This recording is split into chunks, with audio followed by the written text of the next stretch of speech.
As a teenager, I devoured stories about men and women at odds with nature. These man versus nature struggles always told of a battle of wills.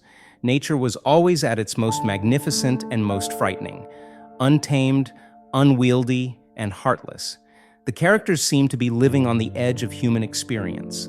They were not focused and resolute, anticipating the next turn of events like a typical Hollywood action film, but frightened and helpless before an uncaring force.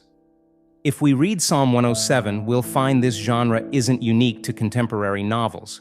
Biblical writers also used the man versus nature theme to show battling wills. Psalm 107 reads like a riveting short story. Verses 23 to 27 reads, "Those who went down to the sea in ships doing business on the high seas, they saw the works of Yahweh and his wonderful deeds in the deep. For he spoke and raised up a stormy wind, and it whipped up its waves.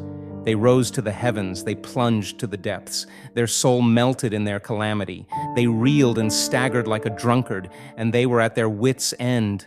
When faced with uncontrollable forces, people make choices that mean life or death. In the stories of my youth, the characters were sometimes able to use their wits to get to safety, but most often they died trying. The English idiom used in this psalm, "their wits' end," is actually a rendering of the Hebrew idiom, "their wisdom was swallowed up." The men in this psalm weren't just flustered, they were helpless. Their resources and smarts couldn't battle this power. Yet the men didn't meet only a cold, deadly force when they came to the end of their own strength.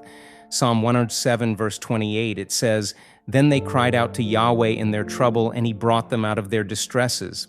Then in verse 30, it says, "Then they were glad because they grew silent, so he guided them to their desired harbor." Submission in the battle of wills leads to Yahweh's love and care. He is more than willing to guide us to the safe harbor. When faced with difficult circumstances, do you rely on your own strength even when it's insufficient? If you cry out to God, do you believe that He will answer?